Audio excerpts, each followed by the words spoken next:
University of Education is very happy and proud of its ability to be associated with the excellent project of His Excellency the President and his government with regard to the Free Senior High School. We want to associate ourselves with the successes and to ensure and to assure the nation that this university is very ready to receive the pioneer graduates of the Free Senior High School who are currently completing their WASI examinations. To give you the indication, within this week we are going to have several sessions of virtual graduation, and we are not new to the virtual delivery of things. Since March of this year, we have been able to seamlessly roll on to the virtual mode of delivery of lectures, and it's been very, very successful. The introduction of the senior high school policy was always going to present issues of access to universities, including ours. First, because the numbers are so many. Secondly, because it has related challenges, possible related challenges with infrastructure. And thirdly, now that the COVID has come, many people are probably wondering, especially parents are wondering. But the University of Education Winneba would like to assure the nation that we have done a number of things to make it possible for as many qualified Ghanaian students as possible to enter our university and benefit from the programs that we offer. First and foremost, we have upscaled infrastructure even within the constraints of our meager resources in support of this very laudable idea of His Excellency the President. First and foremost, we set out within the 2 years of my administration to construct 14 lecture theaters across Winneba, Kumasi, and Mampong campuses. It may interest you to know that 10 of these 14 lecture theaters are located at headquarters here in Winneba. And I'm happy to announce that 8 of the 14 lecture theaters have been completed. 8 of them have been completed, and they will be commissioned this month by His Excellency the President, while the other 6 are at very advanced stages of completion. Secondly, there is the construction of a student center, one of its kind, a one-stop shop for all the student-related matters, where students can pay their fees, where students can have access to the internet, where students can relax, where students can have their radio station, where the students have TV station, where the office of the Dean of Student Affairs will be, where the university chaplain will have his office, where we would have guidance and counseling services, and many other facilities in that building. The SRC and GRASAC offices will all be located in this beautiful building, which is hopefully going to be commissioned within the next 2 months. We have been given the assurance by the hard-working contractor. The third thing that is worthy of note is that there is a technology block at the central campus of our university here in Winneba, which is complete. This 5-story block, a very huge one, is inclusive of 7 lecture halls, each with a seating capacity of at least 200 students. There are 5 classrooms, each with a seating capacity of 30 students. There are 4 separate customized rooms, which holds 150 students. Within that building, we also have a 400-seater auditorium, performance theater. There is a library, there is a students' lounge, there are offices for lecturers, there is a cafeteria, there is an ICT center, and other facilities. Ladies and gentlemen, we have, as a university, renovated our faculty blocks, and we have refurbished the North Assembly Hall into a modern auditorium for seminars, conferences, lectures, and other activities. My management has improved Wi-Fi services across all our main campuses and satellite campuses. We have been concerned and we are preparing very seriously to take care of the holistic health of our incoming as well as continuing students. For this reason, we have refurbished, we have renovated, we have upgraded our North and South campus dining halls into modern restaurants. And we have also built a food court at the faculty enclave. There are as many as 14 shops at the food court where all kinds of foods are going to be served there. As far as accommodation is concerned, we are working very hard to at least complete sections of 3 of our 2,000-bed capacity hostels for occupancy by our students. More importantly, management through the Dean, the Office of the Dean of Student Affairs, is collaborating with our local businesses with some very credible hostels to support the efforts of the university. Lots of buildings are springing up. Many of them are in readiness to receive our incoming as well as continuing students. Ladies and gentlemen, the COVID-19 online teaching and learning activities have been very successful. People were worried and concerned about how we were going to proceed, but we have been very, very successful thanks to the Pro-Vice Chancellor and his team of Olmec in this university. There has been a successful conduct of online entrance examinations for our regular, for our sandwich and distance applicants to pave the way for their admissions. We have over 60,000 people who are in waiting, not to talk about the pioneers of the Free Senior High School who are yet to complete their WASI examinations.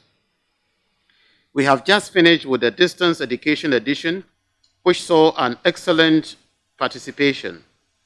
The remaining few who could not justifiably partake will be allowed to have their turn. We are currently running about 10,000 students on sandwich program, totally online. What is even more hopeful is the fact that when the COVID broke, we were able to seamlessly put all our about 85,000 students online, and we have completed the academic year with about 12,000 students ready to graduate virtually. We have put in place strict COVID protocols. We have purchased and we have received donations for Veronica buckets at all the public as well as private places. We have disinfected and cleaned up all our places of residence as well as the facilities for lectures and seminars and gatherings. We have procured a number of face masks and hand sanitizers as well as soaps and the necessary detergents and brushes to keep our campuses very clean. We have completed 8 lecture theaters, each of which has the capacity for 500 students. We have completed the 5-story building at the central campus, which we are going to make available for our programs. We have a number of facilities already in existence, which we keep renovating. We are providing for excellent facilities that would house our students in terms of feeding. We have very, very efficient health professionals in our university, nurses, doctors, paramedics who are standing by to provide excellent medical care for all our students, those who are already here and those who are coming. We have trained and still keep on employing more counselors and academic counselors and professional guidance and counseling people We even have clinicians in counseling and therapy to take care of the students who will be coming. Our officials, administrators, and academic staff are ready to welcome them. So, by way of readiness, we are more than ready. If God forbid, COVID should become so bad that we will not be able to have face-to-face, I want to assure Ghana that we have excellent and robust LMS system that can continue, just as we have very successfully since March done, to take our students through online program. We are looking at about 70,000 first years. I believe that this year, this university is going to hit 100,000. We have always been 60,000, 70, and our last check, we were 85,000. But with the huge numbers coming, we are ready to hit about 100,000. The university is not new to ensuring that COVID protocols are observed. This is because when His Excellency the President announced for schools to be able to reopen, we had already completed work, but we opened our campus doors for students who, for one or the other reason, had not been able to access our lectures online to come to campus. So we had several hundreds of students coming to all our campuses in Kumasi, Mampong, Ejumakon, and here in Winneba. We did very well to ensure that in places where there were 10 people, there were supposed to be 10 people in normal times, we will scale it down to about 5. So we are about halving every place where our students would be accommodated. We have also, as a university, over the years, had a very strong collaboration and very good relationship with owners of hostels in this town, especially because we are not as privileged with so many accommodation. So it is nothing new. We have worked in collaboration, and thank God, because of this handicap, the town of Winneba, as well as Ejumakon, Kumasi, and Asante Mampong, have been very privileged. In my 20 years of being here, I have seen a number of very decent hostels springing up. So a number of local people as well as outsiders have invested, and understandably so, in housing, very decent housing. The University of Education, Winneba, has worked very well with owners of hostels, and so it will not be anything new. We have even expanded our Office of the Dean of Student Affairs. Whereas we used to have 2 deans, now we have 3, with plans to even bring in more people to be able to more effectively support our students, and including people from the registry to ensure that the COVID protocols are observed not only on campus, but everywhere in this town.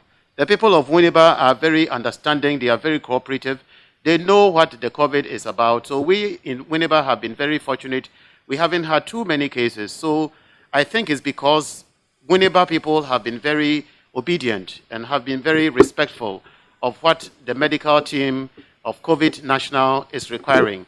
So for that reason, I'm not really too worried about us maybe going against what COVID protocols require. The university has had numerous meetings for Olmec, for example, chaired by the Pro-Vice Chancellor, the team that supervises and ensures effective delivery of our programs online.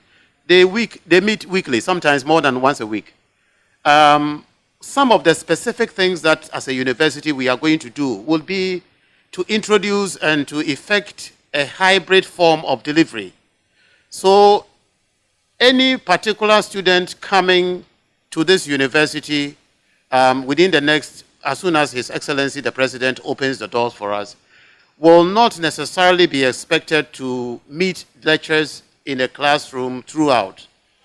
We are going to arrange things in such a way that all our facilities will be available, but in a very collaborative and well-orchestrated manner, such that for a particular course, whereas you used to sit in a lecture hall for 3 hours, now you will have 1 hour of face-to-face with the lecture.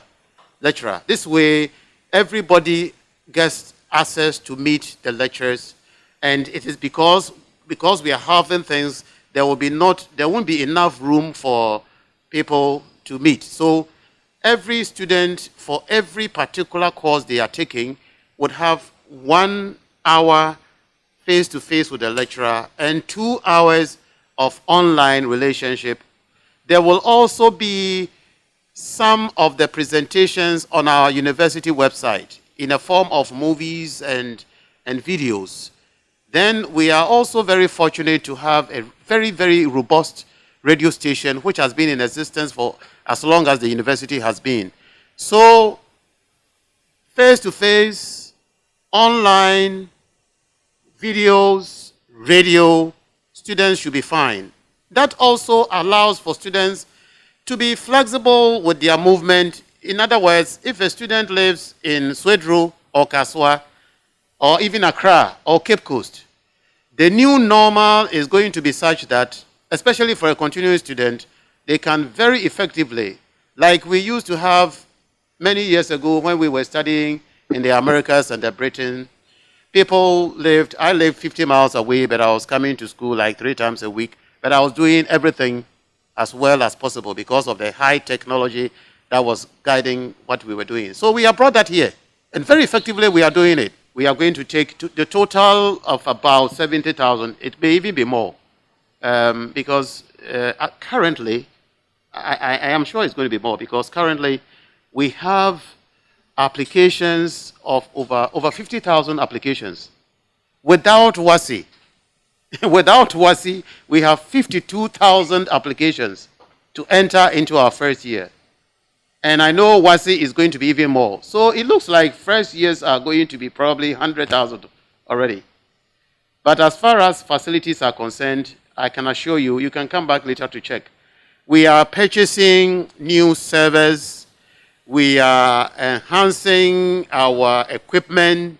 We are doing well to employ more competent IT people, even lecturers and administrators to support the delivery of very effective and robust academic program for our university. So we are ready to meet our students. But of course, as you know, with this new dispensation, a student may not meet their lecturer as often and for as long, but then they would receive excellent tuition. That this university was privileged to be able to do, and thank God for the benevolence of our MTN and Vodafone. All the programs that we are offering from this university have been whitelisted, which means that if you link up onto our system and you are using MTN or Vodafone, you will not pay a penny.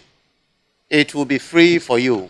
We have entered into a very good relationship with these two major phone companies, and we are hoping that we will be able to even expand it. So it shouldn't be a problem for that. We have also expanded and strengthened our Wi-Fi in the university. Here in this university, wherever you are, you have excellent Wi-Fi. So people, whereas in the past people used to congregate around this building because this was the only place that had good Wi-Fi. Now, students lie in their beds, walk on the lawns, in the lecture theaters, anywhere, on the fields, everywhere. Lecture theaters, bungalows of our lecturers, everywhere has Wi-Fi. At the North Campus, South Campus, Central Campus, Ejumakun, Mampong, Kumasi. So technology is going to help us deliver and overcome the inconveniences of COVID-19. Indeed, COVID-19 has come as a blessing because it has brought out the best in our university. We are now rubbing shoulders with all the people in America and other advanced countries through technology. I am not sure what they mean by overburdening. Our agenda or our mandate as a university is to deliver quality tertiary education to as many qualified people as possible. So we as a university are delighted that Ghanaians, more and more Ghanaian youths, instead of remaining in the streets and instead of wasting their energies and intellects, are now going to have access to tertiary education. And let us pray for long life. Within the next 10 years, we shall all see how developed we shall be as a nation, because our young people are going to receive quality education. So, for that purpose and for that reason, why are we even talking about inconveniences? Because we have the good of our youth at heart. We are not thinking about any challenges that are involved. Teachers are like reverend fathers and doctors. They are people who are ready to go beyond the call to duty. And I can assure you that the people in this university, lecturers and other staff, are committed to doing that. So it's not a burden. It's a welcome relief and it's an excitement for us that we are able to make an impact in our nation's youth through tertiary education.